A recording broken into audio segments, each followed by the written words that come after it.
Thank you, Vic. Glad to be here. Oh, it's great having you here. Cornell, please give us a brief bio on yourself. All right, so my name is Cornell. I grew up in D.C., Washington, D.C. I've lived there all my life, and when I was 19, I moved out to Maryland. I am a bartender, so life is pretty good. I have a pretty fun lifestyle. And I'm definitely into fitness, so definitely like to keep it myself to a pretty high strength level. So, pretty confident guy in most cases. Considering the fact that you've lived in the D.C. area your whole life, I'm sure a lot of people at home are wondering how in the world could you have had a dogman encounter, but we're going to get into that. You've had a big interest in werewolves for a long time now. Please tell us about that. My interest in dogmans and werewolves has come from childhood movies, basically watching a lot of horror movies with werewolves. My dad used to love watching those things. So for me at a young age, it was scary. I just never got over it. I kind of always assumed that things like that existed. I've always had that optimism, just, so what if? And if it's possible, where could it possibly be? And what are my chances into coming in contact with something like that? Like, will that happen in my lifetime? I have a long way to go, so there's plenty of experiences that are unexpected and unforetold, so what am I likely to run into? So, that being a question of curiosity, the one thing I feared would be a werewolf. Like, I hate stray dogs because you can never tell what their intentions are. So, that being the case, you're not really sure how things could turn once you come into contact with it. So, I find that the possibility of a werewolf is at an extreme level of that. And for something with a level of intelligence and ferocity coming into contact with it, you don't know whether to expect for it to see you and pass you by or to expect what you see in the movie. So, how realistic is this thing? In ways you want to ask yourself, like, all right, well, if it's real, how do I categorize this? Do I think of it as maybe an animal with human-like intelligence, or do I just assume that it's an animal and it's looking for something to eat? That can make your encounter pretty interesting for yourself, just thinking about it, but to actually experience it, it's a level that you just never forget. How could you forget something like that?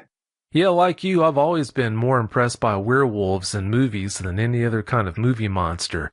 The other movie monsters are pretty scary, but nothing like a werewolf, so I can definitely understand. Your experiences took place in the Silver Spring, Maryland area. What's that area like? The area is really nice, actually. It's really nice. It's a beautiful area. I was in the city part. The area's pretty big. There's a lot of attractions. There's the mall, there's movie theaters, there's colleges nearby, and lots of metro. So it's a pretty nice populated area. Yeah, there must be a lot of people in that area. How did you find out about dogman encounters? It was luck, actually. I've always wanted some kind of information on this subject from the day it happened. Actually, before it even happened, before I even moved there, I did a lot of research on werewolves and the possibility of them. And if there was ever any real sightings or encounters, there's plenty of sightings of the Mothman and Bigfoot and so forth. And a few other strange things as well. You can find it on the internet.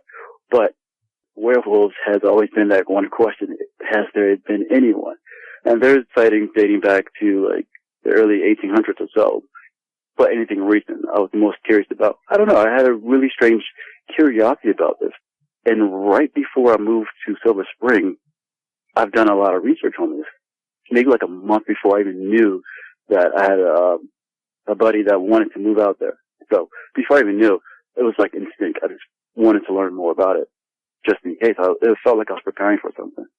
So moving out there was pretty interesting.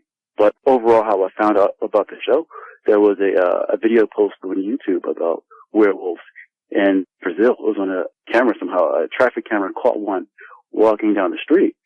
And so professionals said that it had to be real. It wasn't likely that it was a hoax based on the build, the shadows, and everything that they did to find out whether photos photoshopped and so forth.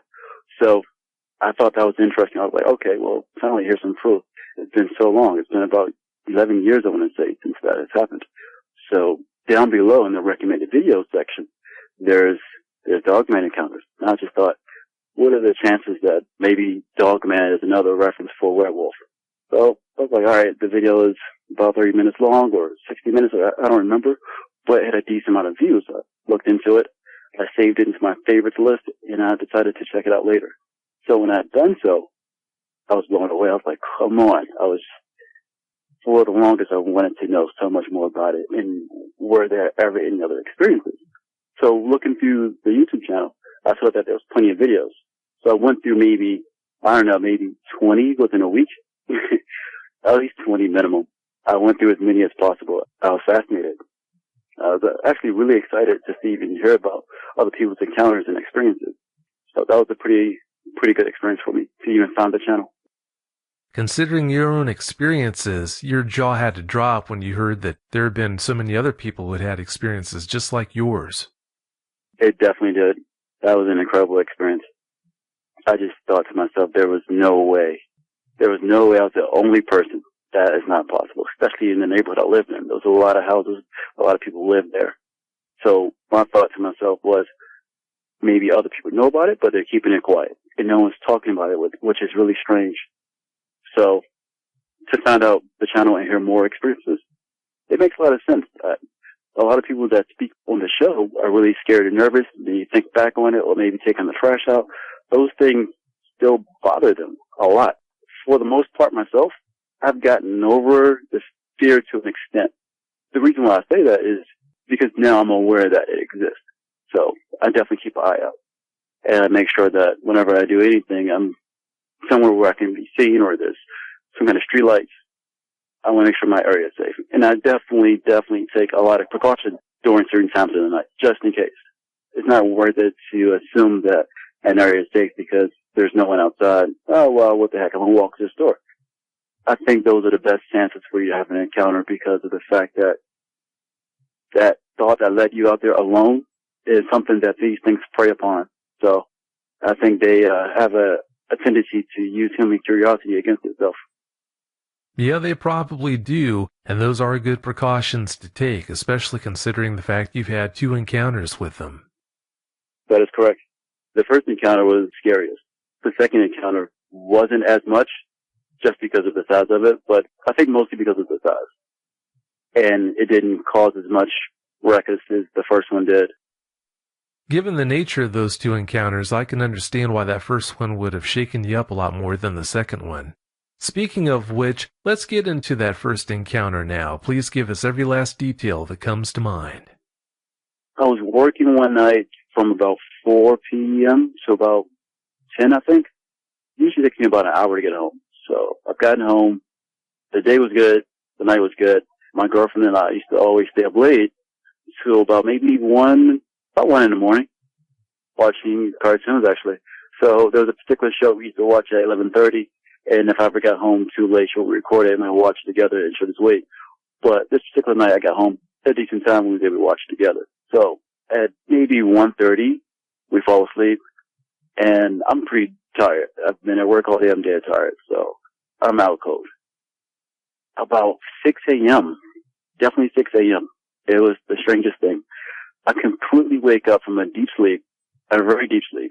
I completely wake up and my mind is completely alert. I felt so conscious of everything happening around me. It was strange. It was a unique feeling. It was a feeling when you step out into the street and a car nearly hits you because they're passing a red light when they shouldn't. You're in a heightened state of awareness. So for me, that's what it was. But I thought that was extremely strange, being that I'm in bed and nothing happened. There was no sound whatsoever. My girlfriend was asleep, and here I am, wide awake, 6 in the morning, and I was tired. At least I was tired. And I felt like, this is really weird. I did a complete sit-up just to look around. So I lay back now, but at this point, I'm feeling extremely paranoid just because of the fact that I was that curious to wake up out of my sleep to look around just to check things out. That was a red flag for me. So I lay down, I closed my eyes, and I tried to fall back to sleep. The moment I tried, it just didn't make any sense. My mind was way too awake. So I decided to listen. Just keep my ear open. Just listen. See if there would be anything that I should be listening for that maybe would have slipped my attention if I wasn't paying attention. No need for that. A few seconds later, I hear a loud crashing into my fence in my backyard. There's a long fence that divides my backyard from my neighbor's backyard. It sounded like a car just drove through the fence. But then I could hear those feet running, like galloping, like Whatever it was on 4 legs, but it sounded like a horse. And I'm thinking, like, what the heck was that? I'm laying in bed. I'm just, at this point, I'm not sure what to expect.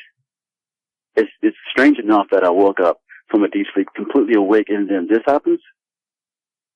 So whatever this must be, it can't be good. I'm usually pretty quick on things. Whenever something bad is about to happen, I usually get a notion to whatever it may be. So I'm used to it. I've always had that about me my entire life. So whenever that happens, I take precaution and I become more aware. But when this happened, I couldn't sense anything bad. I just knew that I was awake. The awareness part was there, but the feeling of anything bad was not. But the moment something crashed into my gate, I knew this wasn't going to be good. So it walked around to the backyard quietly. It wasn't making any noise at first except for like a few sniffs. You can hear like a few grass leaves move. And then you start hearing deep breathing. The chest of this thing had to be huge. Because the lungs, you can hear the lungs breathing. A lot of the things about this thing, the sounds it made, as far as the amount of weight it could have possibly had when it ran, you can hear the footsteps, vibrations through the ground. It was like hearing a horse run through a race or something, or through the field. That's what it sounded like. But at that point when I heard that, it had to be standing on 2 feet because the weight sounded much heavier than it did when it was on 4. So I'm guessing when it was on 4s, it can move quietly if it wanted to. But on 2 feet, you can definitely hear the weight. I was just thinking, like, why would something so big be in my backyard right now? But at the same time, I was completely covered in fear. My body just didn't want to move. I lay as still as possible because I did not want to get this thing's attention, not even for a second. Because at first I felt like it was just snooping around, just looking around, whatever it could have been. God knows what it was looking for, but it was just snooping around. And then I heard sniff more and it started sneezing. It sounded like how a horse would when it breathes out and then like flares its nostrils. And that's what this thing was doing. And then it would get down on the floor. You could hear it gallop really fast back into the fence. Now, the backyard isn't that wide across, about maybe 30 to 40 feet across. And where my window is, from the gate, it's about maybe 15 feet. So when it runs towards the window and then back, it hits full speed at a rate, which is crazy because it's not taking that many steps. But when it hits the fence, it sounds like it's tearing a hole straight through it. Instead of going over it, which obviously it probably could have, it could have jumped over. But for some reason, it sounded like it was running straight through the fence. Not even over it, just straight through. So I thought by the morning the fence would have been completely demolished and destroyed. Well, at least it mangled up. The next day I did check. Well, not the next day, but that morning I did check. The fence was fine. But when this was happening, there was no way I would think that. There was no way. Once it got over to the neighbor's side, it would run and run around, and then it'd come right back full speed into the gate. That was probably the most scariest part because at this point, I still haven't had an idea to what this could have been. All I know is something's running back and forth. It's huge, and it can go on 2 feet and 4 feet whenever it wants to. And I just thought, like, this can't be a prank. This can't be. I felt a fear at a level which was unreal. And where I grew up in D.C., back when I was younger, bad things happen all the time. People got shot, all kinds of crazy stuff. And I witnessed a lot of it. So that was scary when I was really, really young, maybe about 5 or 6. But as I got maybe 7, 8, it was normal. That fear subsided completely. Going through bad neighborhoods doesn't bother me. But when that happened, there was nothing like it. It was a strange fear that, I don't know how to explain it. It feels like any wrong move you make, you're done. That's it. So at some point, it's back in my backyard. At this point, it doesn't leave. It stays, and it keeps sniffing around. It sounds like it's sniffing closer to the window, which was weird. But it didn't feel like it was sniffing directly at the window, just in the area of it. And there's an AC in the window, and the window comes down over top of it. There's only one window in my bedroom, and it's that one. And that particular window is right above where my head sleeps at. Because I thought it'd be cool to sleep next to the AC so I can get nice cold sleep. The blanket's nice and snuggy, but I guess that night wasn't the night for it. Because that was the most unsafest part of the bed.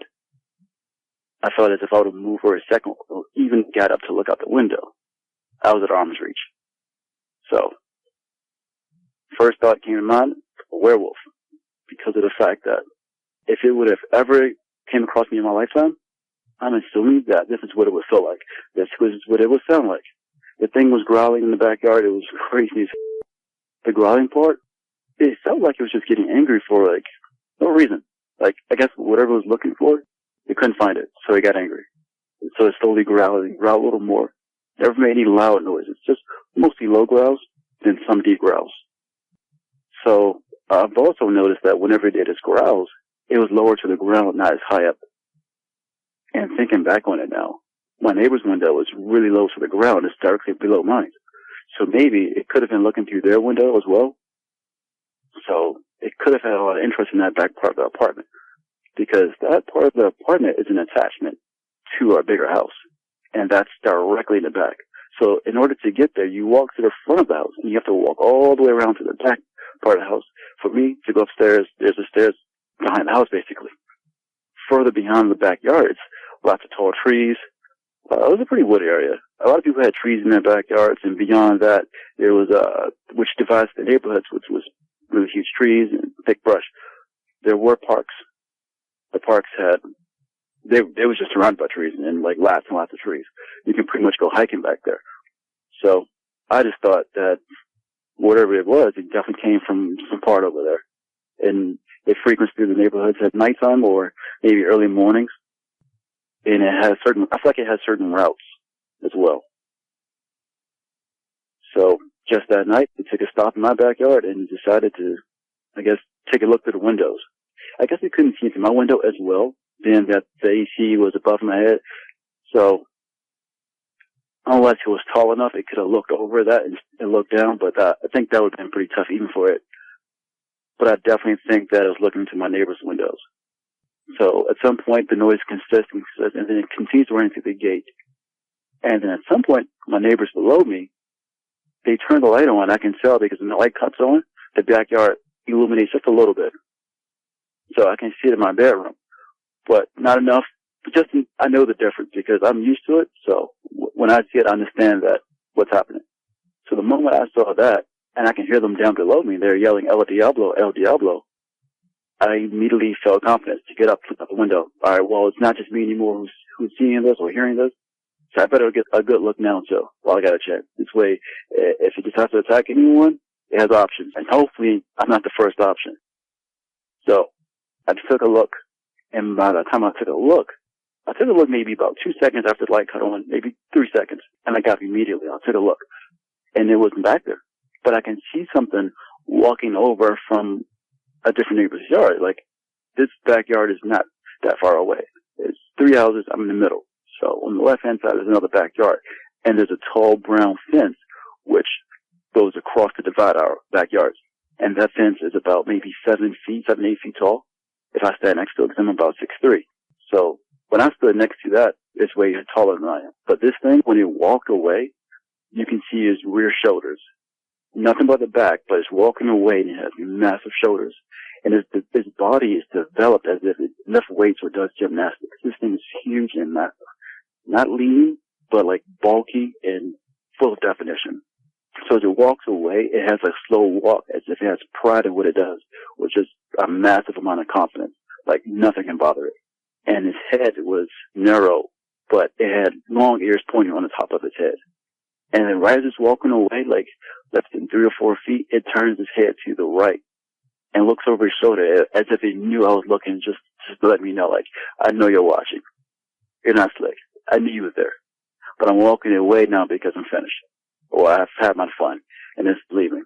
It didn't have, like, a territorial attitude when it looked around as if it wanted to come back and attack now. It was just like, I can do this whenever I want to. And I'm going to walk away because this is my neighborhood, too. And it slowly walked away, and it had like a strut to it, as if it was on a runway. I just thought that was interesting, but it was pretty bad. And I thought, holy, that was a werewolf. When it turned its head around, it had a long snout. And from that point, I knew, like, these things actually exist. But what are the chances? I've been in D.C. my entire life. Now I move out here. Only a couple months living out here. I see this. These things are real. So from that moment on, I thought about it a lot. And this is while I'm in bed after he left. I thought about it. Just like, what do I do now? Because my girlfriend has to go to school at like 7 a.m. Well, she leaves out at 7 to go to school. And I have to walk her to the station. We take the train together. And then I go back home and I get ready for work. But I thought, like, I don't know if she's going to school today. I think today we're going to play hooky because I'm not going outside at 7 a.m. This is what I'm telling myself. 7 a.m. hits. She's up. She's ready to go. And she's getting ready. And I'm thinking, like, now how do I get her to skip school today? What should I make up? I couldn't think of a single thing because I had no explanation. If I had to tell her the truth, I knew she wouldn't believe me. So I didn't want to show any fear without any reason for having it. At least for a reason that she would understand anyways. So that being the case, I just toughed it up and went outside and walked to the bus stop. At that time, when we went out to go to the bus stop, the sky was not light blue. It was in the transition from night to morning. So it was fairly bright, but things were still fresh from what just happened. Because when she left, it was about 40 minutes after. I felt like if it's walking around out there like that, then it could still be out there. When she came home from school, I let her know what happened. But before that, once I came back to the house, what I did was I went to the backyard immediately. I looked for footprints, couldn't find anything. The fence was perfectly fine, which was strange. And then that's when I checked the height of the brown fence. So the fence itself is at a higher level than my backyard. I guess that house next to me sits up higher. So there's a stone ridge which goes across like a wall, a low wall. It's about 4 feet. And above that, that's where the brown fence starts from the ground up. So I want to say that in total, with the fence been about 7 feet, that's about 11 feet up. So this thing had to be at least anywhere from like 11 feet or 12. So it was definitely pretty tall. Well, maybe taller, I'm not really sure, because of the fact that the shoulders did sit above the fence. So I looked around and then I thought, there's no proof. There's no way I'll have any proof about this. But now I have to consider when I come home at night, how safe am I now? Because I just saw this. There's no taking that back. So what I did was, that particular day I went to work, I told my dad about it, and he worked with me at the hotel. He worked overnight, so when he comes to work, I'm usually about to leave, but I had a few brief moments to let him know what happened. I had to tell somebody. I had to. First of all, I was scared as shit. I was also debating whether or not I should move back home to my parents' house. I was like, I don't think the Coleman Park is for me. It's definitely not. It can't be. This is not what I'm prepared for. My vision of moving out did not include werewolves. That's supposed to be in the movies. So I told him about it, and I told him all the details, and he just brushed it off like it didn't happen. I was like, oh man, that could have been some crazy person, or could have been a dog or something. You sure it wasn't this? I'm like, come on, man. We've seen the movies when I was growing up, and now I have an experience that pretty much describes what one of these things look like in real life. You don't want to believe it. So he didn't take it too seriously, but it's cool. I told quite a few friends about it over the years. I had a best friend at the time. I told him, he believed it. Whenever he came over at night, he would always let me know to come outside and meet him just in case. So that was pretty cool to have someone to share it with. But over the years, I just kept looking it up online. Like every once in a while, I'll get curious. This is before I heard about Dogman Show, but I'll get curious and I'll look it up just to see if anyone has made a site about this sightings in the area, or maybe the police have reportings or some kind of information about it. There was nothing, There was nothing. We did have a lot of signs on, the power line post. So there's pictures of missing dogs on there all the time. So whenever I drive through there or taking a bus, I notice it. But I just assume that because a lot of people have family dogs, since they often run off, or the dog might have had too much freedom and just didn't decide to come back yet, or I don't know. I never thought it was related to Dogman. But as years transpired and continued to go on, I came across the Dogman channel, and then listening to a lot of the stories, a lot of the things that I experienced made sense. So these things definitely have some sort of curiosity with just playing without emotions in a sense, primarily fear, because I guess they enjoy it. They enjoy the fact that you're intelligent enough to understand that you don't know what you're looking at. So whatever I do at this moment, it's going to scare you. And I think it enjoys scaring people. It's like, I don't know, I guess it's like it likes to toy with us. It has a large level of power, and it enjoys to play with it. So the reason I say that is because I noticed that when I lived there, on some nights, I can hear the trash cans just being like brutally beat up or slammed around. And I just thought that was pretty silly. Like, who goes out to the trash late at night just to beat up their own trash cans? So I kind of figured maybe some teenagers. But it would be like extremely hard, like someone's just kicking the shit out of them. And the first time it happened, I was just irritated and annoyed. Like, come on, dude, just go home. Like, why are you doing this for like 5-6 minutes straight? And it just keeps going on and going. So I thought, all right, well, whoever lives in the house should probably come outside and say something. Never happened. Like, the person never came out. I never thought why they didn't do it. I just assumed maybe they weren't home or asleep and just didn't care. And then the sound would stop. But it would happen pretty frequently. And when it became frequent, I just thought, well, who makes nightly routes to hit the same trash cans every time? Like, these were metal trash cans, so they made a lot of noise. But it was only on one side. It was in the neighbor's house where the thing crossed over that had the brown fence. It was always in their yard. So the people who lived there, I feel bad for them, thinking back on this, knowing what I know now, because clearly they knew about it. And I guess they just had to deal with it. That's far beyond what I dealt with. Mine was just a few things here and there, more so sounds, and then that one time I got to see it. But for these people, I'm quite sure if they ever looked out their back window, they saw it pretty often. If it's hitting the trash cans, if it's hitting your trash cans for about 5 to 6 minutes straight, there's no way you do not have any curiosity to who is doing that. Thinking about it, I don't know why they wouldn't call the police. Well, maybe they have.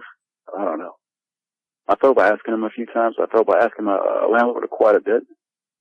But each time I saw him and I wanted to ask, I thought maybe he would think I'm crazy. But it's been years since this has taken place, and I put a lot of thought into it. I think about it quite a lot, just because it doesn't make any sense in a lot of ways.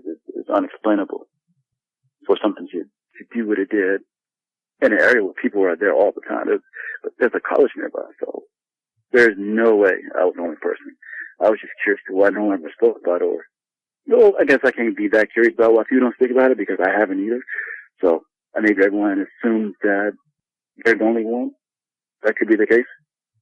Or it's just, I don't know, maybe I should have spoke more to the neighbors about it, just to get a feel for what they even think of the possibility of what I thought I saw. I didn't want to look at it that way. But I guess I lacked the confidence in those cases. It is hard to understand how something like that could be in an area that's so heavily populated, but it's not like that's an unprecedented incident. They've been seen within the city limits of Dallas, within the city limits of Cincinnati, Chicago, and some other major metropolitan areas like Columbus, Ohio, so it's not like that's the first time that's happened before. Did you ever talk with the people downstairs to see if they had seen it too? You know, I never did that. I never did it. I mean, I spoke to them quite a bit. I don't think they spoke very much English either, though. But they mostly spoke Espanol. So I would speak to them in passing. I would say a few words in Spanish to say hi, but I never actually had conversations with them. They had a few beers with us a few times, but that's because my roommate, he speaks Spanish, and so it was fun in that nature. But no, I never thought to even ask my roommate to even ask them for me in that sense. I just assumed that, I don't know, it was really strange. I felt like I shouldn't be talking to just anybody unless they have some curiosity and things like that already. So I didn't want to shake up their world with this information that I saw, and then now they're on the fritz, they're worried about it, or they're paranoid now. So I felt like it had some kind of deal of responsibility with knowing this and then talking about it. So I felt like I had to choose wisely when I brought it up. Yeah, that does make good sense. A lot of people would have felt that way. You said it was about 11 feet tall, but if you had to guess its width, what would you say? The width? It's a good question. Definitely I want to maybe say, about 4.5 feet wide. Yeah, it's pretty wide. You've listened to the show for some time now. You've also seen quite a few of the illustrations that Chris Chin has done for the show. If you had to guess whether this was a canine type or a type 3 dog man, what do you think? I realize you didn't get a chance to see its legs, but from what you did have a chance to see, what do you think about that? I definitely think that's a canine type, just because of the shape of its head. It had the shape of a wolf or maybe a German Shepherd.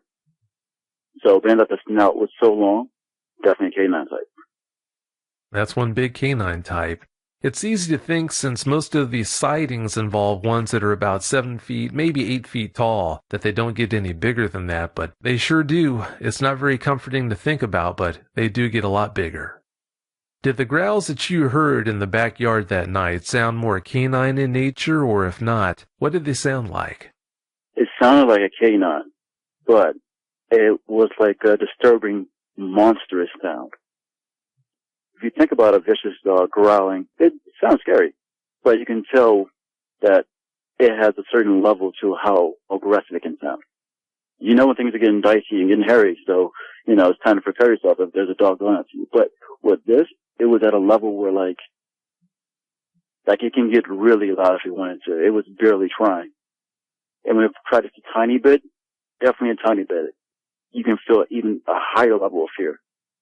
But I know it can get really loud because I want to say before I saw it, well, definitely before I saw it, one of the first things that I noticed in that area, because my landlord had a bench press out on his front porch, and I would go out there and bench press like at night, because when I get off from work, that's one of the things I enjoy doing from not watching TV. And I did that quite often. At one point, it used to be pretty silent nights, at least from the time I started bench pressing out there at night. So I noticed on some nights I would hear loud roars in the distant background, like at least maybe I want to say 3-4 blocks away, maybe 5 at most, but I could hear something giving off loud roars. It sounded almost like a howl, but like a pissed off, angry howl. And it would do it constantly. And it would do it for as long as it can, and it sounds like it takes a breath because it'd get quiet and then you do it again. And then it'd probably pause for maybe a couple minutes, and then you'd do it again. And so when I heard that, I thought initially what I thought the first time was probably a werewolf. I've always made that joke a lot because I thought, if it doesn't exist, at least it's funny. But it is not that funny anymore. So when that happened, I just thought, jeez, that's not a dog. I don't know how it's happening, but it's not a dog. But, alright, that's creepy. So I finished bench press. Then it continues to happen, but then it becomes a distraction because now you just keep becoming way too curious. Like, how was that then made? How was that possible? So I went inside and got my girlfriend to tell her about it. She comes downstairs and it stops. It was like you couldn't time it perfectly because it would do it for a while, then it would stop for a couple minutes. Sometimes for a long time, then it would start right back up again. So I brought her out, maybe 3-4 minutes passed, nothing happened. Not a single thing. So she goes back inside, and I finish bench pressing, but I'm keeping the air. I'm taking my time now because I'm focused on something else. Never heard it. Nothing happened. It stopped. So another night, it happened. Now, the moment I heard just a little bit, I ran right inside to go get her. So when she came back out, it was perfect because it was still happening. And then she heard it, and she was just like, Cornell, what the hell is that? Like, I was just like, I don't know, this is what I was telling you about. Like, this area is creepy, yo. Like, there's trees everywhere, there's woods everywhere, you don't know what's out there. And now this is happening? So we looked at each other, she was like, you should probably come inside and start working out, it's not that important. So I was like, yeah, I think you're right, but do you hear that though? Like, do you hear that? She's like, yeah, I hear it, let's go inside. So she went inside, I paused and I waited like 2 minutes and she kept calling me, but I thought that was crazy. This happened for the second time, that's crazy. So I went inside, but I was definitely more curious, but also, feeling more precautious. This is leading up to the experience, so that was interesting. Well, one thing's for sure, you don't scare very easily. You talked about that window with the air conditioning unit you were sleeping next to. How high was that windowsill off the ground? I want to say it's about 10 to 11 feet off the ground because I was on the second floor. That's pretty high. And it seemed to you like if it had wanted to, it could have reached in the window and grabbed you. I think it sure could have. There was no way it couldn't. Because when it breathed and kept snarling, when it did it next to the window, I felt like its face was right there. So my common sense told me that if it was that tall, and I already felt as though it could be on 2 feet. They had to have arms that were long, at least to complete the body. Short arms, hey, that would be my favorite because maybe it couldn't reach in my window. But to see the fight up whatever it could have been, even if it wasn't a werewolf, I think honestly, if it wasn't a werewolf, I think that could have scared me even more. Because, like, I don't know what my brain could have thought of. I used to say, well, werewolf to some degree was an expectation for me, just because I had the fear since I was a kid and seen so many movies. So that was an expectation. I wasn't completely surprised, just surprised that it is real. But I think I would have had a good idea of what it was when I seen it versus it wasn't that, something completely different. And yeah, it wouldn't be any animal that I've seen or heard of before. I can tell you that much. Yeah, if it was about 11 feet tall, it definitely could have reached in that window and grabbed you if it wanted to, so that's not a very comforting thought. You talked about that fence that it kept running into. What was that fence made of? It was a metal fence, pretty thin. It wasn't a huge or a thick fence. It was a thin fence. So I thought it should have been torn to shreds because of what was happening to it. Yeah, you would think so. With it being as big as it was, you think it would have ripped it apart, but I guess you never know. Were there many creeks in the area? You mentioned that there were woods in the area, or at least parks. So there was a creek not too far away. Not too far from the kids' playground, actually, which is kind of strange. The park, it looks like a family park. It's a pretty decent size. The playground itself isn't that big, but the park itself is pretty huge. So I guess it's also a dog park. And that's about maybe, now that I think about it, about 45 blocks away. And that's always where I heard the roars coming from. So I'm guessing at night that's the area they mostly frequent. Because surrounding that park was just tall trees and brush. So if you used to walk through there, you can go hiking and, once you're in there, it's like walking through the woods. You understand that this particular neighborhood or area isn't that type of area where there's lots of woods and you can get lost, but it's enough where you can walk through there, and if it's nighttime, it can be pretty scary. Yeah, I can appreciate the fact that the woods were there. It doesn't sound like they were all that big. It just still makes you wonder where it could have been holding up during the day or where it came from. That is correct. During the day, it wasn't too bad. You feel safe because if anything came out of the woods, you can see it coming. But that particular park, at night, there was no lights to illuminate it. So at night, most people don't go there because you can't walk through and see where you're going. You couldn't see your hand in front of your face. I walked through there once at night with a friend. I regret the fact that I've done it because when I've done that, it was after the experience. So I knew better. And it was a stupid chance on my part to, I don't like to show when I'm afraid. So there's times I'll just do it. If that's what gets things done, then I'll just do it. She wanted to walk through it because it was a shortcut back to our house. She was my roommate's friend, so she stayed there pretty often. So we walked to the store and then we walked back. I was hoping that we'd walk around through the neighborhood to walk back. At least I felt more safe with that. God knows what reason, she decided to want to take a quick shortcut through the park. When you go through the park, once you're in the pavement or the path, it's a straight shot straight through to the opposite side, and that's where more lights are. So you know that if you walk straight through, there's nothing in front of you, because if you know the park pretty well, you're like, all right, well, I'll continue straight, I'll see light at some point. And that's how that works. And walking through there, I heard no noises. I heard like a few birds, but that was about it. But the entire time, I just thought, it can come from any direction, but at least I know I'll be able to hear it coming. So I thought, at least there's some comfort in knowing that. There's some comfort in knowing that because this way, I'm not surprised. I'm already expecting it. This was a stupid choice to make, but hey, that's with it. I'll deal with it when it happens. So we walked straight through, and then once we came out, I thought, thank God, let's get the heck in the house. I don't have to be strong anymore. I don't have to feel this right now. At this point, there's light, and I feel way better, but I'll be a lot better once I'm inside. So, I guess when I walk through the park, I just shut my emotions off. Whenever I'm afraid, but I know to be prepared, I shut my emotions off. I completely turn them off. This way they're not a distraction. I said it before and I'll say it again. You do not scare easily.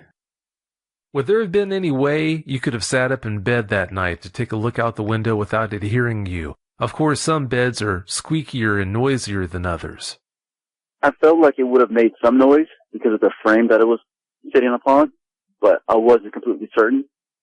Now, if this was a chance where I'm just being nosy in the backyard and there's no reason to take that much precaution, but yet I wanted to be quiet, I felt like I would have somehow managed with that because there was no risk. But with this, since the risk was so high, the reward was equally as high just to see what it was. And that if I could have been sneaky and not been seen, that there's a reward there just so I can tell the story more accurately. Supposing I lived through this, because at the time I wasn't sure. I was definitely not sure. But no, I didn't take any chance. There was a possibility I could have done that, but I didn't take the chance. The risk wasn't worth it.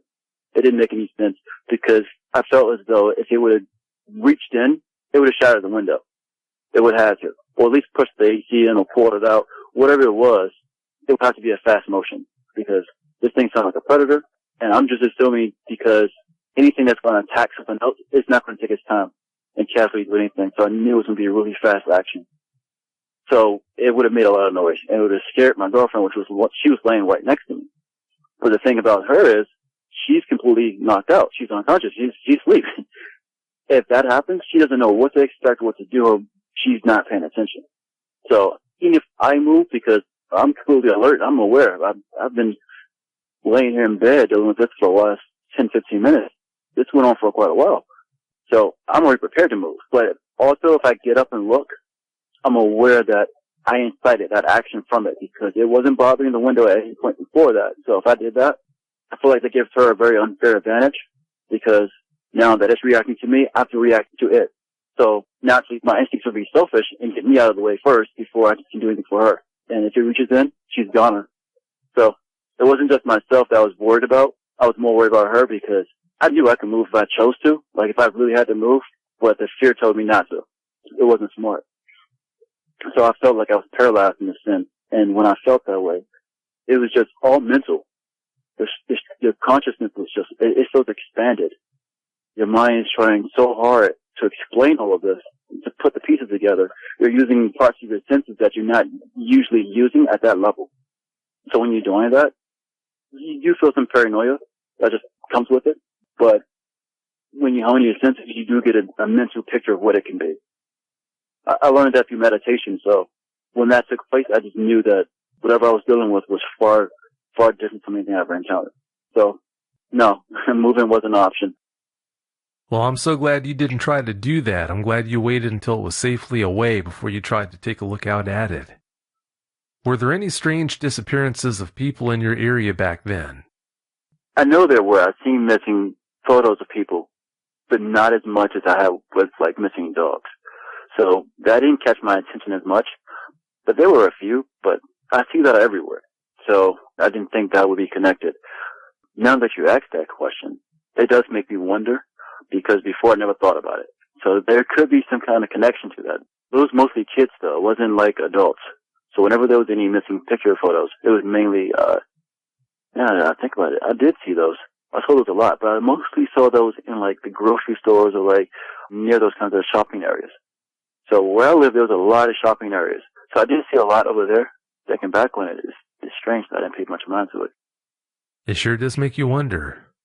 You used to hear strange walking sounds on the roof of your building. How could a dogman get up on the roof in the first place? I assume that they jump up there. I've heard a few interviews before. I've listened to another channel, and the guy was telling a few stories about how they actually get on this roof. I think they can jump. I think they have abilities similar to other animals like cats, how cats can jump pretty high for their height.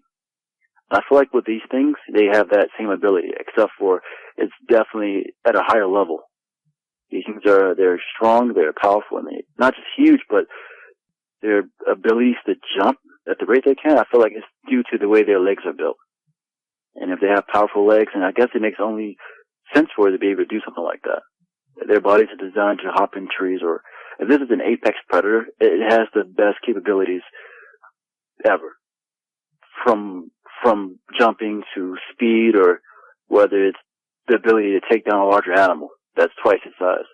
So I think hopping on the roof was probably pretty easy for it. I never heard it get on top of the roof. I mostly heard it walking on the roof.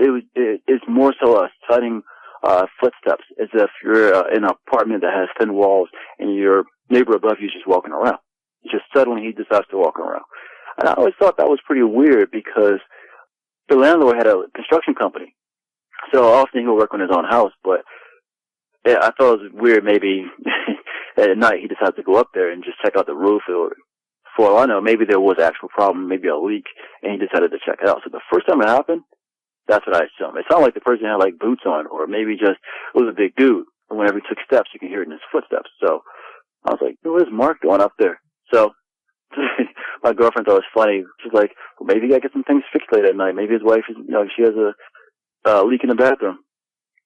But I was like, all right, well, whatever he's doing, he needs to hurry up because, like, geez, man, it's like late at night. You're walking around on the roof. Like, getting loud, too. What's going on? So this would go on for quite a while. Like, it was casual walking around. Like the person's in the kitchen cooking or something. So that would happen pretty often. Like, usually when we're watching one of our favorite TV shows that comes on at 11:30, that's when that would happen, around that time. And so it wasn't very late. It wasn't like it was past midnight. So I just thought maybe Mark chose to do it then because it's a decent time to go up there and check the roof out. I thought that was pretty stupid. But after the experience took place, yeah, I didn't think that anymore. Not a chance. Oh, I can understand why. And from what I understand, you went up onto the roof one time to see what was going on up there. What did you find? The roof incident was pretty funny and very, very, very embarrassing. I had DirecTV already, which is how we watched the shows we did. But I wanted to upgrade to HD, and I was extremely, extremely adamant about having HD TV. So I continued to call the guys to come out. They kept telling me that, well, the trees in your area are blocking the view, so we can't give you HD TV. I was like, well, there's got to be a way. I was like, how about I go in a room with you, and we can find a nice spot. The guy was like on the phone, he's telling me, like, it's not possible for these reasons. And he says, if it happens, you're extremely lucky. I was like, well, let's take a chance. So the guy finally comes out. I took off that day because I wanted to, like, make sure this took place. And he comes back there. He's like, oh, man, I don't have a ladder for this. Like, oh, no worries. My landlord has a ladder. It's like 20, 30 feet tall. So we get that, and then we go up there. It's a long ladder. So we get to the very top, and we're on the roof, and I'm looking around. The moment I get up, he gets up there before I do. And the moment I get up there, I look around, I'm just like, holy, there's piles and piles of poop everywhere.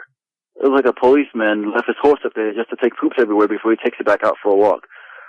It was that tall. It looks like a horse did it. It was like at least 12 to 14 inches up. That's how piled up it was. It was gross.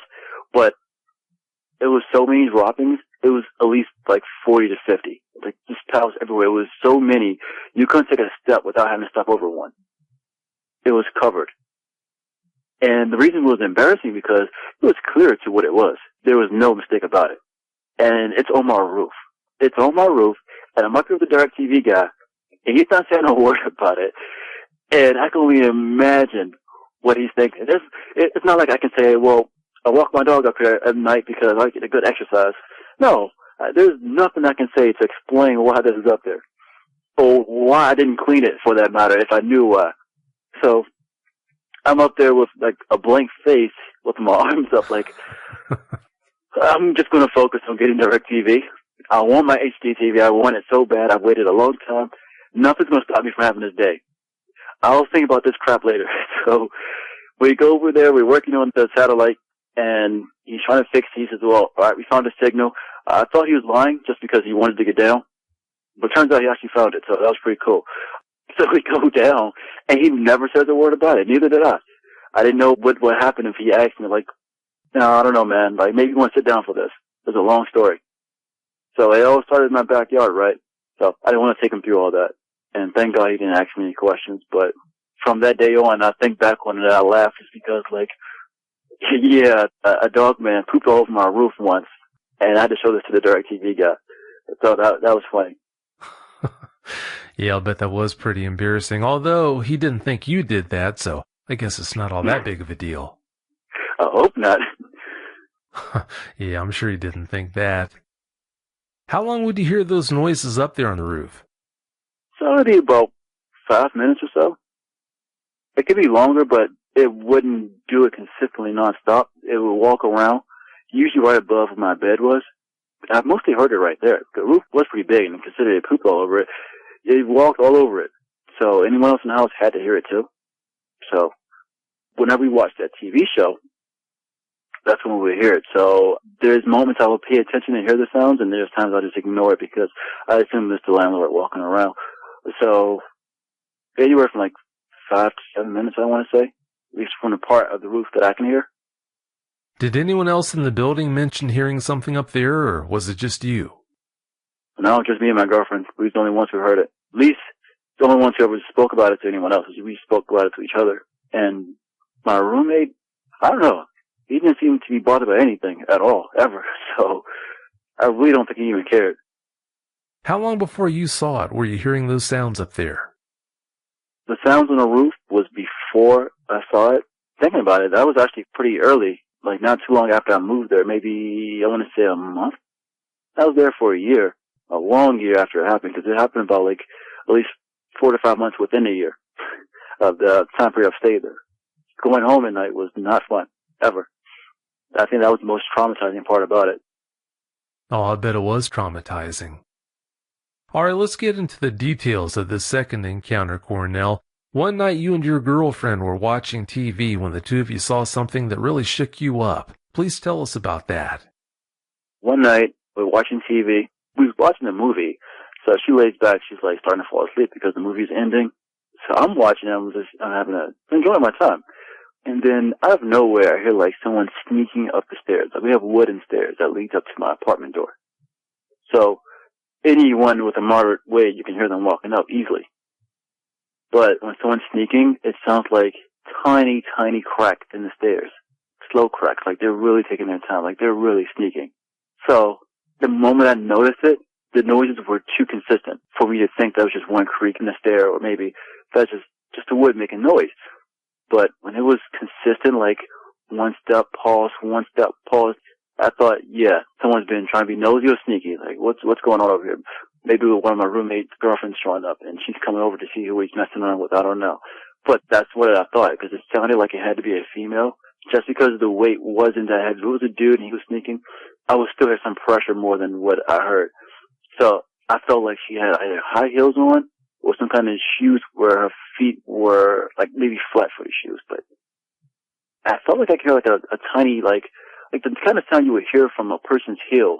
Just a tiny, but they're walking slow, but like multiple at a time. So I didn't know what kind of shoes it was. It was kind of weird.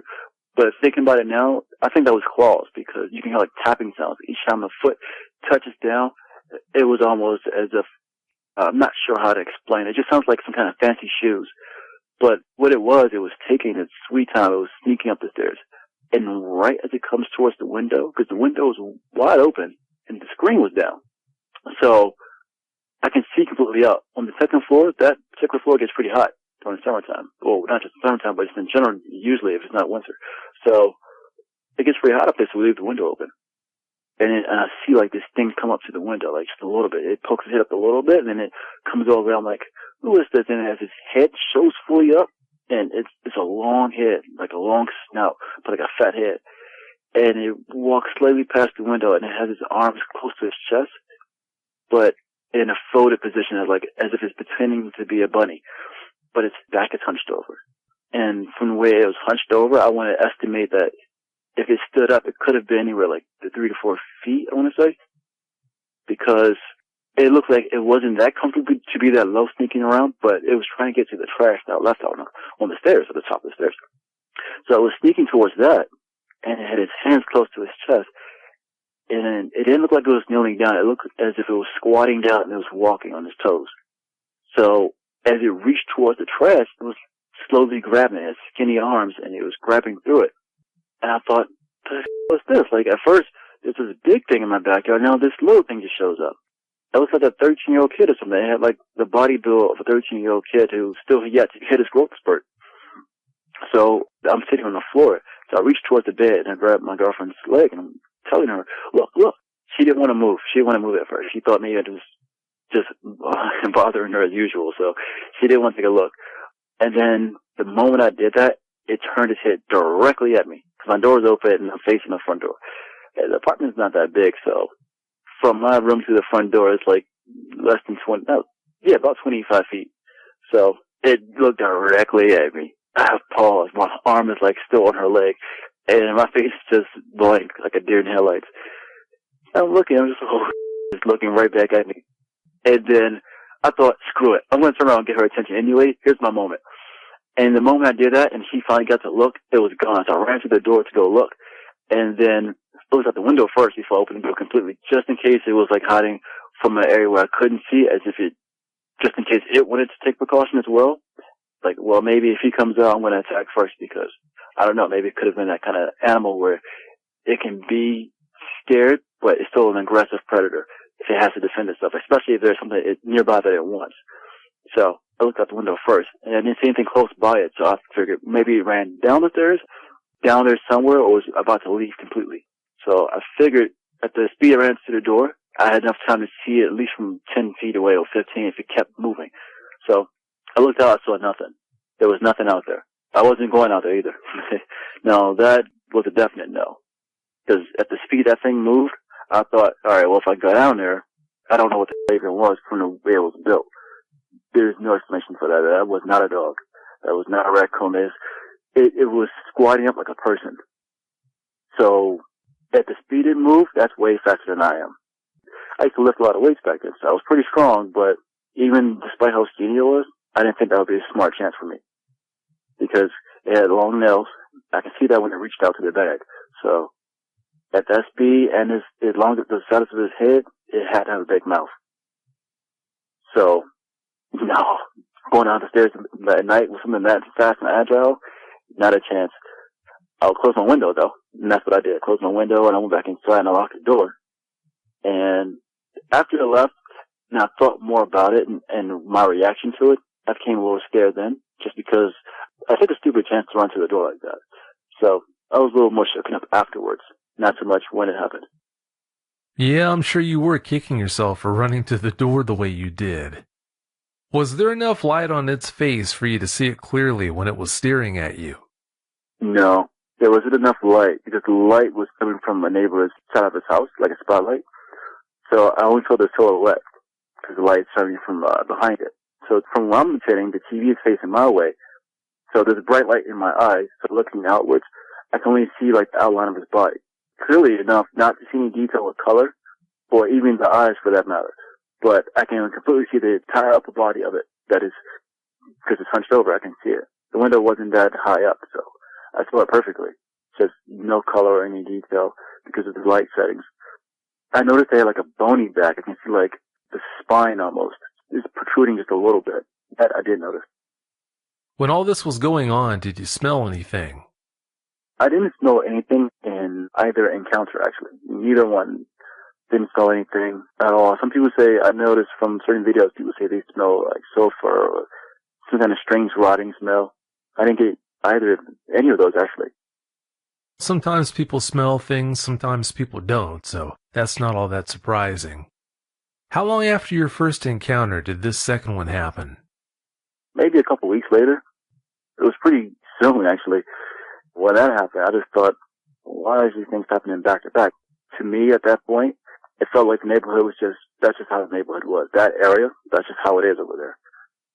So, it was common enough for anyone who lived there for a long period of time. Like, if you was there for years, I'm sure you've heard and seen plenty of things that normally you wouldn't see anywhere else. So, for me, I was still getting used to things, and that was one of the things I had to get used to. Seeing that first dog man is one thing, but having that second encounter, weren't you ready to have a Century 21 moment, or were you convinced that you wanted to stick it out? I wanted to leave. There was no doubt about it, but I knew that wasn't possible. Because the only way I could have went to even move out was to go back with my parents, and I waited all my life to move from there. So there was no way I was going to go back. Despite how bad I wanted to, the action behind it, I wasn't going to take it. I thought about it. It gave me comfort to think about the action that I could, but I would never take a chance with it. So I figured at some point I was able enough money to move out, or a better opportunity would come, and then I'll take it the moment it shows up. And that's what I did when it happened. My girlfriend's parents wanted us to move closer to the city because she was pregnant, so she moved closer. And they got us a place down in the city, which was good. And the moment that happened, I was like, oh man, here's my chance. I can't wait. I'm done with this crap. So when that chance came, I took it. But before then, I just had to tough it out. There was nothing I can do because, I don't know, just the way life is, I suppose. If you want to make it through, You gotta stick it through. You gotta do what you gotta do, despite what's standing in front of you. Those are just fears. So I didn't want to backtrack in order to get to where I'm at now. Those had to be pretty crazy times for you having all that going on. Yeah, it was interesting. It got more scary for me when it snowed, and it was like a blizzard. So I didn't see anything, but the thing was is that all the trees was bare. There was no trees, there was no leaves, nothing to disguise anything. And the street lights illuminated everything. So if I would have had an encounter then, I think it would have been super surreal because of the fact that I had so much clarity and visibility of it. But the only problem is no one ever goes out at night there. And thinking back on it, that's probably why. That's probably exactly why they don't go out at night, because they know better. So for me, I worked late, so I had no choice. So whenever I walked home, I was usually the only person on the street. And the snow was fresh. It looked like no one ever walked through it. So people got home at a decent time, I figured, and they stayed inside like they had to go out to work the next morning. So certain days, it was just obvious. It was just me out there. I knew it. And I had to walk a couple blocks because of the fact that the buses will only go by so far when it snowed, and you had to walk at least 12 blocks, and then to the house, which is around in near more of the area that I would call wooded, but then the trees were bare. If anything showed up, there was no way I could outrun it or even try to defend myself. The snow it held me back so much just to walk through it to go home at a decent pace. It was a workout to do that. So for me to run, there was no chance. Not even a little bit. So if I saw it, I was done for. And I'm pretty sure it would have saw me too. Because I was the only thing out there moving. Well, thank goodness nothing like that ever happened. Did you ever think about contacting the police to let them know about what you had seen on either occasion? Yes and no. I think no, more so because of the reason why I haven't chosen to speak to anyone sooner than my girlfriend and my dad. Yes, because I wanted to know if they knew more. That was a question I had. And if that's the case, like, what is it? What do you call it? Like, how do you deal with this? Should I be calling you guys more often when I'm experiencing it so you can try to catch it or kill it or however that works? But I had plenty of questions for what I should say, but never enough desire to actually call them. Never enough, because I just felt like they're not going to take it serious enough. I'm calling with questions, not just a report. So I don't want to feel like what I experienced doesn't mean nothing because someone else looks at it that way. So I figured there was value in knowing that it's true without naysayers telling me otherwise. Well, for all the reasons you just mentioned and more, I can understand why you didn't let them know about what had happened and what you had seen. All right, Cornell, let's talk about the after effects. You're really shaken by those encounters, but how hard of a time did you have dealing with them after they were over? When it was over, I was just more afraid of coming home at night. That was mostly it. I did have nightmares. Those I still have. The fear of coming home at night I still have. Those things never went away.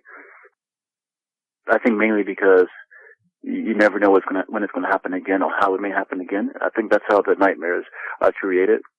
They find something to root to, and then that you have too much curiosity and it's unfulfilled and unanswered, you go down a rabbit hole consistently. So every once in a while the dreams start or they'll happen. And in the mornings when I wake up, I forget what they are. But just a few days ago, I was meditating, and then one of the thoughts came up about a particular memory, and I realized that it wasn't an actual memory. It was more so a dream. It turns out it was a reoccurring dream.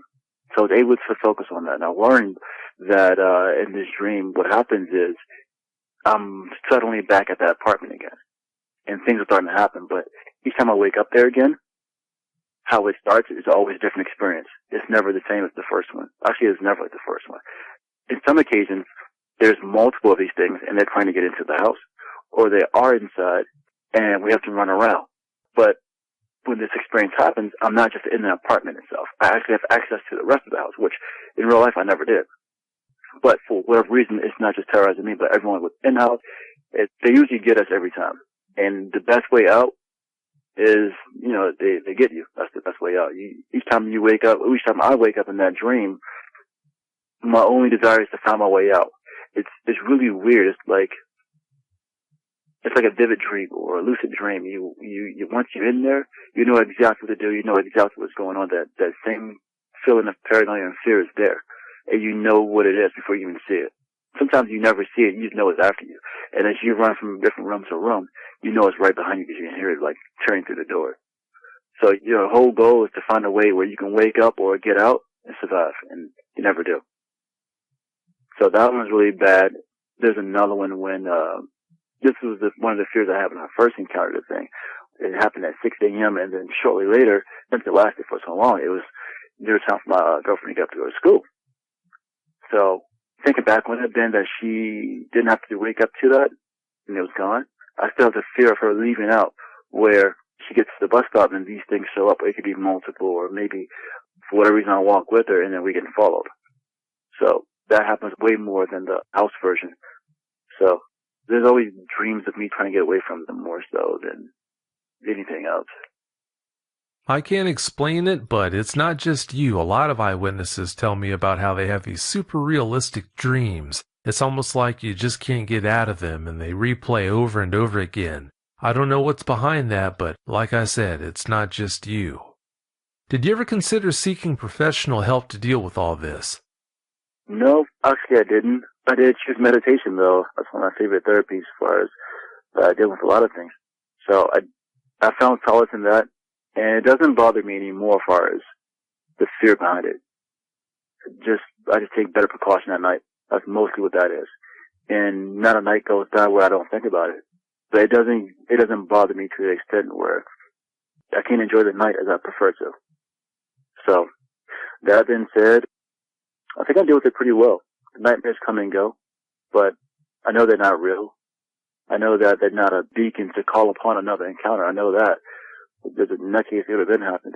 But I think I deal with it pretty well. Compared to the people that are here on the show, I think I deal with it far better. Maybe because I have a fascination with these things too as well. So I feel like my experience is like a prized possession. The fear part I would prefer to do without, but it comes with the play. Yeah, it does sound like you're handling those very well, which I hope you don't relapse. You sound like you're really well adjusted and you have a positive outlook on life, so I guess I shouldn't be all that surprised that you are doing so well. On a scale of 1 to 10, how traumatized were you by those two encounters? The first one, scale 1 to 10, definitely far beyond 10. Maybe like 1,000, because that level of fear when I laid there in bed and I didn't want to move, there was nothing like it. It didn't feel like death. It just felt like torment to your soul. And you have no control over it. Even if you wanted to have a decision or an idea to stop this, to prevent it, or to have some kind of say-so, to have some kind of self-power, you feel like you completely lose that. You know 100% that you have no chance, no shot. You couldn't make that go away. I can't yell out the window and say go away. Like, I had no power whatsoever. There was 100% chance I would lose. This thing exudes perfection in a sense.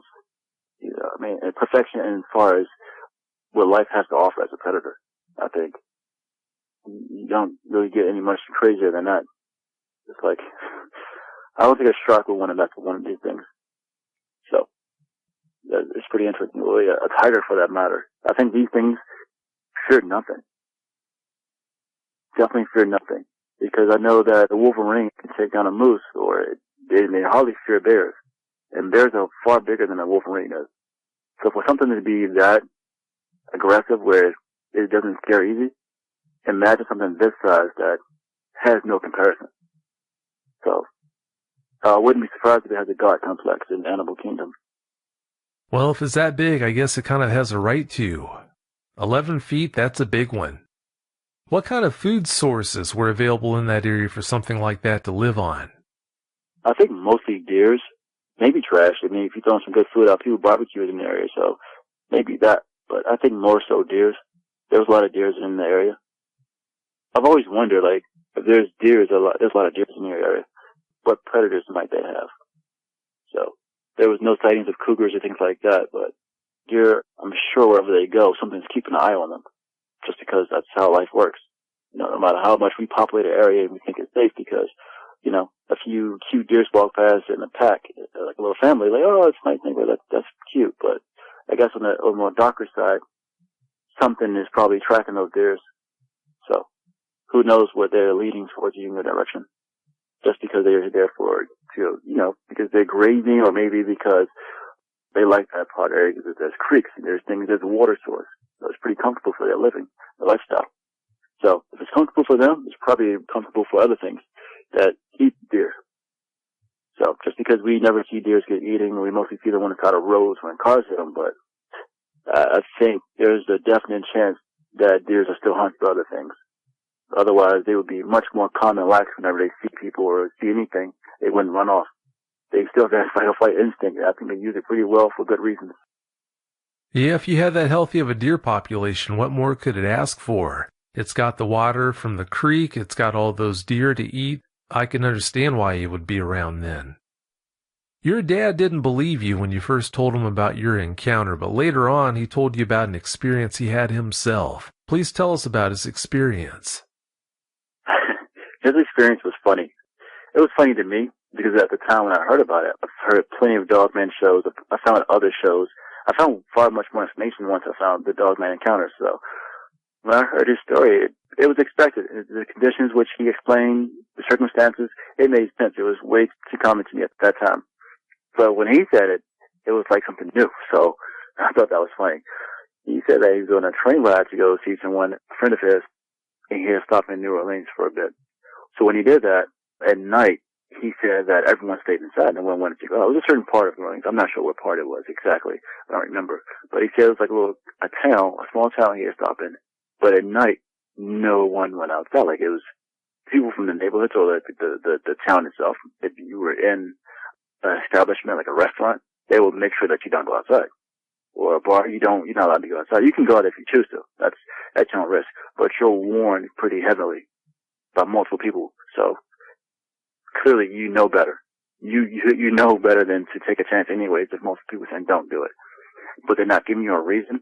That does raise a lot of mysterious curiosity in a person. So he decided to ask around. He saw this guy, he had a lot of tattoos and whatnot, and the guy looked like he could definitely handle himself if he wanted to. So it definitely wasn't like he was afraid because the neighborhood was bad at night. There was people out there roughing up other people. There wasn't things like that. Not at all.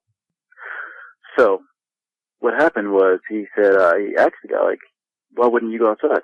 The guy said he doesn't want to talk about it. And he was really shook up about it as well. He said that, I'll tell you in the morning. So my dad sat back. He didn't think much of it. Well, he thought much of it, but he didn't think it would be wise idea for himself to go out, but he was still curious. So he asked someone else, got the same response. So as the night goes by, he hears a little girl making a joke about it. And she says that, no one's allowed outside because the Lupo Grupo is out there. And the moment he says that word, I knew. I was like, see? I knew these things are real. It's not just me. So because of that, you're not allowed to go outside. And the little girl, she wasn't from there, but she was visiting, and she heard someone say that. So she thought it was a joke. But whenever she kept joking about it, people were like just freaking out. People from that town were just really, really shook up about it. So never heard anything else like that. Didn't see anything. But he said there was a police officer in there too, and he had a gun. But the guy would not go out. He's like, so he asked him as well. He says it's just not safe here, at night. So everyone knows it's not safe. You just don't go out there at night. He said the entire town pretty much shuts down at a certain time. Like, no one does anything. Wherever you are, you stay there for the night to the morning. So I thought that was a little scary. A little fun too, I kind of thought. But I think fun just because of the fact that hopefully you're not just by yourself and you're with other people. Like if you're at a restaurant and everyone has to stay inside, I feel like you should be pretty safe, I want to assume, if there's that many people in there. I don't think that something like that's going to just attack the restaurant. Hopefully not, but at least you're not alone. So you can, I guess, go through the experience knowing that you're not the only one. There's some comfort in that. But that's all he experienced from it, and he just thought that was strange, and he thought back on my experience. So when we spoke about it, he definitely realized then. Definitely realized. So he found out what a Lupo Grupo was, and it was exactly what I was telling him. So that was pretty cool. It was a good experience to hear him admit to it. It had to be awfully creepy being in a place like that where they warn you not to go outside at night. I can't even imagine that. If you could be at a safe distance, do you have any desire to see another Dogman? Yes and no. At a very good distance, and maybe there's some things between me and it within that distance, then yes. If it was snooping around somewhere, maybe a few streets away, and it wasn't facing in my direction or crossing into my direction, yeah, sure, I would love to catch a glimpse of that, definitely. But hopefully it continues to keep minding its own business, but it will only confirm that leaving out late at night is not safe. Leaving out early in the morning is not safe. That's pretty much all that will confirm for me.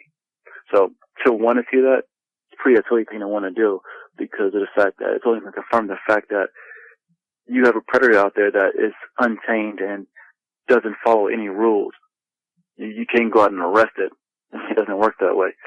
So your chances are totally left up to it. Whatever it chooses to want to do or don't do, that's his choice. Your choices don't really matter at that point. Unless you're choosing to stay inside or continue driving or get inside. But other than that, yeah, you don't have many options. That is a good point. In almost every encounter, the dogman decides whether the eyewitness lives or dies. That's something not to lose sight of. How concerned are you about proving they exist? Very concerned. Very concerned. Very concerned because people do a lot of hiking. They take jogging trails. And I went jogging with a friend of mine a few days before my birthday, just in April. And we was jogging to the zoo. We took Rock Creek Park. We jogged up.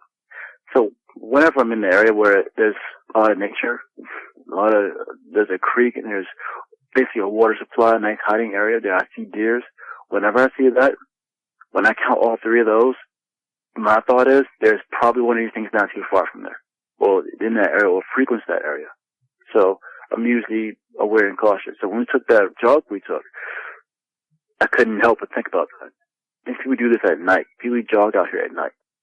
That's just weird. It doesn't make any sense. I've always thought that that's not a good thing to do because of the fact that we don't know everything about this planet. And there's things that go about at night that we can't explain.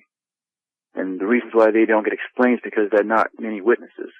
And the ones who do exist, everyone must say that they're crazy or maybe they were doing something that they shouldn't have been doing or they saw what they wanted to see. No one wants to see that. I'm just going to say that right now. Nobody wants to wake up at 6 in the morning and see what I saw or hear what I heard. You don't want to do that. It would never cross your mind. And then if it did, there's no way you're going to accurately put that into reality and manifest it at the instant of that. It just doesn't make sense. You don't want to see that and you don't manifest it that fast. It doesn't work that way. No matter how much you believe in it. So if it happened, it happened. For the word to be out there, it's good for many reasons. Because a lot of people out there are probably still dealing with this and they have yet to come across the show.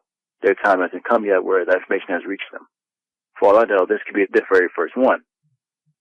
I think for them that it's really important to understand that when dealing with this, there's not really much you can do but keep a calm mind. You don't want to freak out. You definitely want to keep a calm mind as much as possible. I mean, that much you can do. But I think if you freak out and you act erratic, you can accidentally cause something to happen, which probably wouldn't have in any other case. And if you live in an area where you know these things exist, I suggest you move out of that area. Unfortunately, I think you should move out or maybe get a couple of dogs. The dogs may not be able to protect you that well, but at least you know when it's coming and you're not alone if it does anything at all. So there's not much you can really say about it, but just be careful. Yeah, that's about all you can do. You think they use infrasound to their advantage. Please tell us more about that. Yeah, that's interesting. The reason why I say that is because I know that certain animals do that, and it only affects animals that are inferior to them. So I know that tigers can make a noise that other tigers can hear over 2 miles away.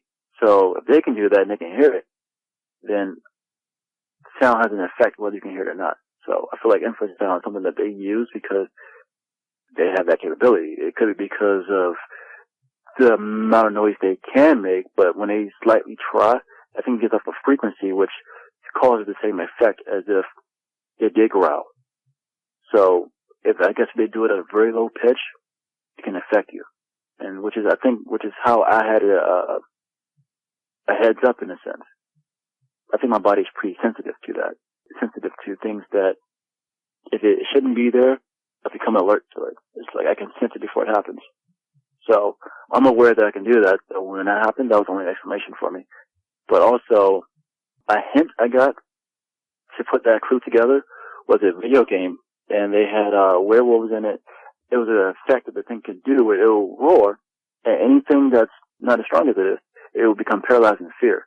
And I thought that was an interesting touch to that game. This game came out like last 2 years. After my experience and playing that game, I thought to myself, like, I wonder if there's any connection between the two. So I Googled what infrasound is, and then I learned a little more about it. And it actually does cause fear. I think it's at the resonance frequency of the eye. So if you hear that sound, it can distort your vision, but I didn't see it immediately when it was growling. So when it was walking away, and it made no sound. So my vision wasn't distorted. But for whatever reason, that sound causes paranoia and fear. It puts you in a fight or flight mentality. So yeah, I definitely think it does it on purpose. It definitely does. It's like a charm effect it uses when it wants to eat right away. Like, all right, well, I want this catch to be pretty easy. And that's something it uses. It probably uses it on deers mostly. But a human, it probably would work. If it's a younger, like a child maybe, definitely. For an adult, probably. It depends on the adult's willpower. So that's something you can overpower. But if you're like a child, there's probably not a chance. You're not going to do that. You're still new to the world. You haven't been through enough scary experiences yet to push yourself through, like, see yourself through this before it even happens. So as an adult, you can probably do that. Depends on what kind of person you are. So I definitely think it uses infrasound. Definitely. When you consider their size, claws, teeth, and intelligence, it's not like they need another weapon to use against you. It's almost unfair, but I wouldn't be surprised if that was true and they did have the ability to use it to their advantage. Scary thought. Yeah, definitely. With that many abilities, it makes you wonder how many choices it has to take something down. And being that that's the case, that means this thing can make decisions. That means it can think. It can most likely anticipate in that case. So most animals don't have to do that. They rely on instinct. They live within the moment. If this thing is able to anticipate, that means it knows today from tomorrow, not just today and yesterday. So that can make you wonder, because some people have heard encounters where a guy said one followed him home and he drove away. So that's the decision to actually follow. And to wait outside your house for you to get a glimpse of it, I feel like it's almost taunting you. It wants you to know its presence, but without ever actually having to get your attention. It's like a confirmation, like, okay, good, you know I'm bad. Don't mess with me. Because I can do many things and you know it, just like I do. But I feel like almost every single one has a sick personality to it, to an extent. Some are more aggressive and curious to do things that it would probably shake a lot of people up. And some just kind of went on their own business. Maybe they're more focused on eating some deer because that's what they like to eat. But some just have a good time messing with humans. Yeah, there doesn't seem to be any rhyme nor reason to their actions, but I'm sure to them it makes good sense. Well, Cornell, it's about time to get out of here, but before we do you have any closing comments you'd like to share? Nope, there's no comments, actually. That's all right. I want to thank you so much for coming on the show tonight to tell us about those experiences and everything else you shared with us. Thank you so much. You're very welcome. Have a great night. You too. Thank you. Thanks.